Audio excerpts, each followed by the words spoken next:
Being able to attack multiple times is a pretty rare and valuable effect to have in Yu-Gi-Oh! Many game-ending threats can swing the game completely due to being able to do so, but it's also seen in lots of terrible monsters. In this video, we'll be going over the worst monsters with an effect that lets you attack more than once. And starting us off at number 10, we have Ruin, Queen of Oblivion. This is a level 8 light fairy ritual monster with 2300 attack and 2000 defense, and it can be ritual summoned with End of the World, which is just a generic ritual spell card. When Ruin destroys an opponent's monster by battle, it can activate its effect to be able to make a second attack in a row. Note that this effect can only be activated the first time it beats something over by battle each turn, so you can't just activate Ruin multiple times to beat over your opponent's whole field. Historically, ritual monsters haven't seen play unless they offer absolutely busted effects to make up for how hard they are to summon, or have some other effect that can be activated without actually ritual summoning, and Ruin doesn't really tick either of these boxes. Being able to attack twice isn't nearly enough of a payoff for a level 8 ritual monster, especially one with such low stats, at just 2300 attack, which loses to all the Monarchs, the most common beat sticks that were around at the time when this card was released. To make things look even worse for Ruin, its counterpart in Demise, King of Armageddon, the other monster mentioned in its ritual spell, actually offered a pretty powerful effect, being able to destroy all other cards on the field for a 2000 life point cost. Demise was enough of a threat to even get advanced ritual art, the main way to bring out rituals at the time, on the limited list for years. Even if Ruin wishes it was half as played as Demise, at least it has a single top in its name as a one-of as Attack and Herald Perfection turbo decks from the Synchro era, so despite it all, it's probably the only card on this list that was ever seen in a functioning deck. And today's video is brought to you by HelloFresh. HelloFresh is a service which sends you fresh ingredients every week that you can cook yourself based on instructions they also give you, so that you can cook healthy meals without having to worry too much about meal prep or correct portion sizes, so you're not wasting any ingredients. If you've ever tried to follow a recipe you find online to cook something, usually the recipes aren't super intuitive, but since HelloFresh sends you a box with exactly the ingredients you need for every meal, as well as exactly a recipe to follow with pictures to show what to do, it makes actually creating the recipes very easy, allowing you to cook most of the meals in 30 minutes or less. Especially since I've been cutting a lot in order to stick to a diet for my new weightlifting regimen. It's much easier to have a few home-cooked meals every week when you just have a subscription box service sending you easy-to-make healthy meals. So, if you want to start eating healthier, use my link or go to HelloFresh.com and use the code POGDuel65 for 65% off plus free shipping on your first box. Once you click, my description will live update to count up the purchases.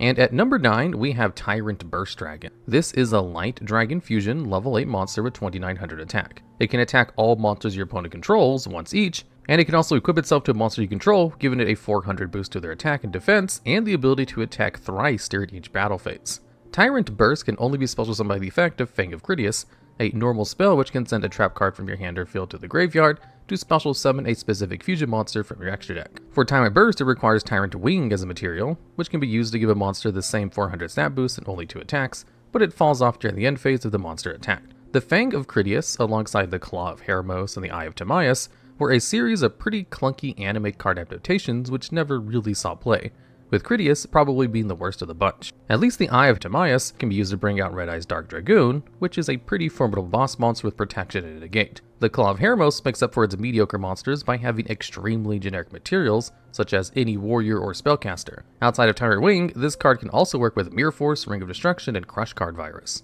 All of which are much better cards to run in your deck, and even then they're pretty mediocre by today's standards.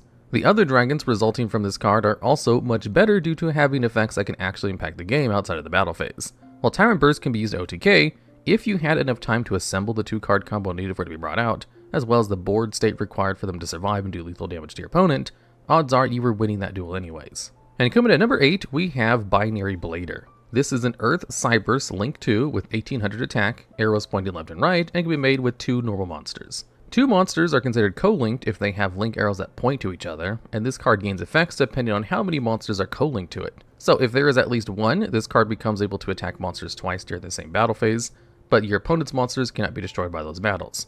If it has 2, it can banish an opponent's battling monster after damage calculation. So, you're supposed to get this card surrounded by link arrows, so that you can hit into 2 monsters and banish them. This isn't that bad of an effect, all things considered, it just requires far too much setup to remove a couple of bodies during the battle phase. Usually, an effect that requires you to co-link the monster offers an incredible payoff, like the Codebreakers being able to get you even more link materials, or the Nightmares giving you an extra draw on top of their usual effects. This applies doubly so to cards that require multiple co-links, like the Firewall Dragon being able to non-target bounce monsters, or Tri-Gate Wizard giving you an auto-negate and a banish. Fully setting up this card requires a similar amount to set up to resolving any of these effects, but all it does is give you a highly telegraphed battle phase removal. This card's summoning requirements make it even worse, since you're limited to using tokens or a gimmicky way of spamming normal monsters onto the field. Why would you go through all that trouble when there are about a dozen better payouts for so much materials that you could easily set up better than? And coming in at number 7, we have Grey Wing. This is a level 3 Wind Dragon that lets you discard a card during the main phase to be able to attack twice in a row for a turn. And as far as a normal summonable double attacker from early Yu-Gi-Oh goes, Grey Wing is probably the worst out of all of them. Needing to discard during your main phase 1 makes it incredibly punishing if you ever get hit by any removal during the battle phase. But at least its tiny 1300 attack stat would make it unlikely your opponent would waste any cards because of it in the first place. Mataza the Zapper is a card from a similar time and offers a pretty much exact same stats and effect, with the upside of not being able to be snatch stealed. Even that, however, was mostly blown out of the water as a multi-attacker by a Sewer Priest, which has a much better 1700 attack and can attack all of your opponent's monsters once each, which can let you attack over a chain of recruiters or tokens all in the same battle phase. Mataza's, and by extension Grey Wing's only upside compared to Asura, was that they could attack twice directly, which could be used to attack for game when used together with powerfully equipped spells. While this niche did allow Mataza to see a tiny bit of play, its much worse counterpart in Grey Wing of course saw none.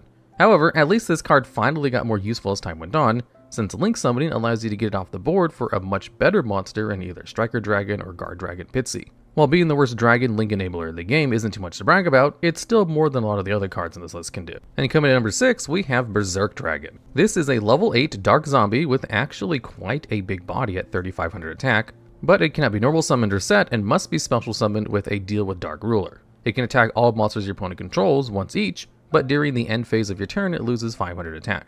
A deal with Dark Ruler is a quick play spell that can only be activated if a level 8 or higher monster you control was sent to the graveyard this turn, and it lets you bring up Berserk Dragon from your hand or deck. Now, Berserk Dragon's effect and stat line are actually pretty good, especially for its time. Its power in the battle phase can even be compared to the much more modern boss monster Ultimate Conductor Tyranno, and its accompanying spell can even bring it out from the deck, just like Tyranno's Double Evolution Pill. However, the parallels end there, as this monster is a much more awkward to bring out than Tyranno, while also being much less impactful. You need a very specific, hard to search out spell that also has a very specific, hard to set up condition. Even in the modern game, you will still need a bit of setup to get a level 8 monster out in the field in the first place, but at the time this card was released, it was even worse. Bringing out this huge beater that dies at pretty much any disruption is definitely not worth all the setup, since even back in the day, there were better OTK combos than this. But at the very least, if by some miracle this does hit the battlefield and doesn't get removed instantly, Berserk Dragon does have the highest attack out of all the monsters on this list. And at number 5, we have Wattwoodpecker, a level 3 Light Thunder with 1000 attack that can attack twice during each battle phase, and any monster that battles it cannot change its battle position. This card just falls short in everything it's meant. As far as being a double attacker go, it's even weaker than the other generic option can get, with its 1000 attack reducing its direct damage potential to as much as vanilla as you could play.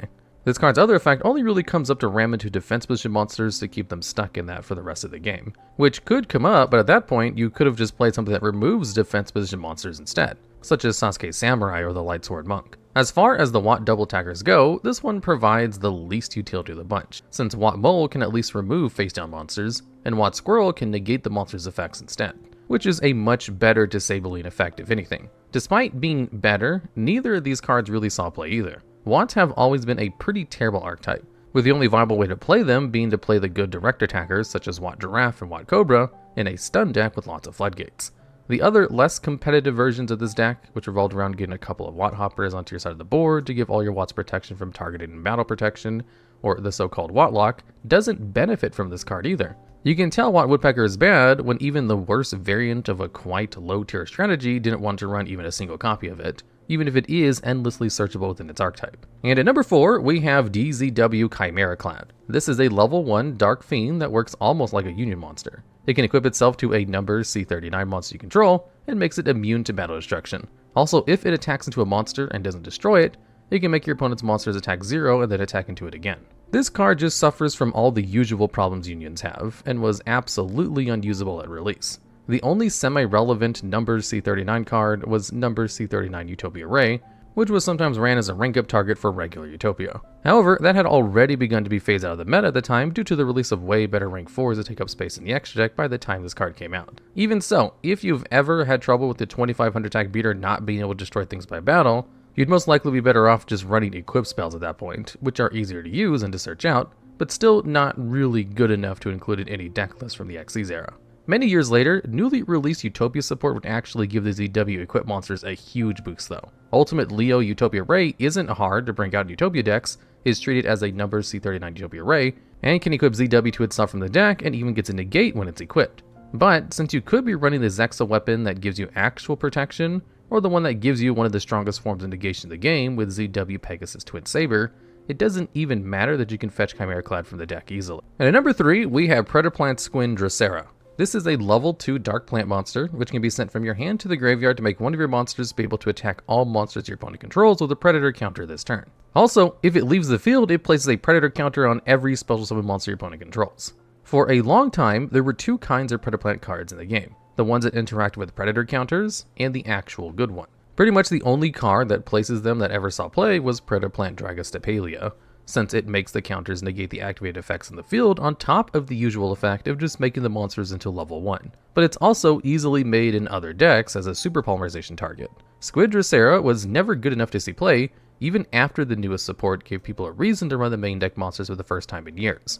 You're forced to choose between its two mediocre effects, because one requires you to have it in hand and the other on field, while it wouldn't see play even if you got both at once. If you're playing Predaplants, you already have mini cards to help you clear the board in OTK during the battle phase inside your extra deck, like Predaplant Trivial Reutum getting an attack equal to the attack of all monsters with predator counters on the field. You can also have access to much better predator counter spreaders, like Predaplanting, which can also do so at quick effect speed during your opponent's turn, and even gives you a pop with its graveyard effect. It's amazing that the same archetype whose generic fusion support has already broke the game a couple of times, with Predaplant Darlingtonia Cobra and Predaplant Vertianaconda letting you splash fusions to pretty much anything, also has cards like this, which wouldn't look out of place in Pack Filler from a decade ago. And at number 2, we have Master Monk. This is a level 5 Earth Rock monster with 1900 attack and 1000 defense.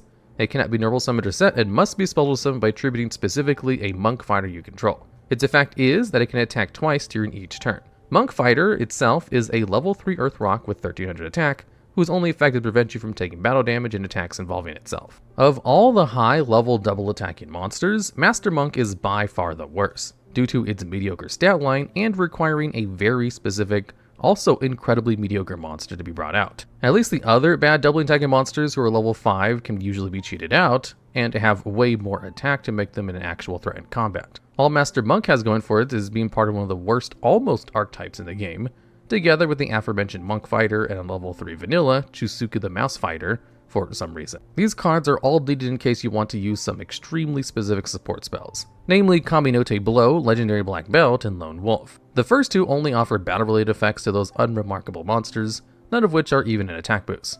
At least Lone Wolf is one of the first cards in Yu-Gi-Oh! To be able to make a monster completely unaffected by your opponent's monster effects, but that hardly counts for anything when the monsters you're protecting aren't even getting over vanillas from the first set of the game. This is a double attacker that will most likely only ever be slightly annoying when coupled with its otherwise terrible unsearchable continuous spell, and only if you leave it in defense position and your opponent has forgotten to put any spell or trap removal in their deck, and that's why it takes such a high spot on this list. And finally, at number 1, we have number C49, High Manipulator of Chaos. A rank 3 Xyz monster that takes 4 level 3 Dark Monsters materials. Its effect lets your tokens attack twice during each battle phase, and if it has number 43 as an Xyz material, it lets you special summon a token with attack and defense equal to half your opponent's life points. Number 43, Manipulator of Souls, is a rank 2 that takes 3 level 2 Dark Monsters, and has never really seen any play in any serious deck, and is useless outside of very gimmicky FTKs, which also require you to gain 8,000 life points for it to work. Usually, extra deck monsters place in lower spots in these lists since they tend to be more readily available than main deck monsters since you don't have to search or play them from your hand. However, sometimes their summoning requirements are so demanding that this isn't the case anymore. Fielding 4 level 3 Dark Monsters is a pretty high asking price for a single card out of the extra deck, since that much material is enough to give you a complete combo board through other cards. However, if you want this card with its token generating effect, needing 3 level 2 Darks and a rank up spell is much harder.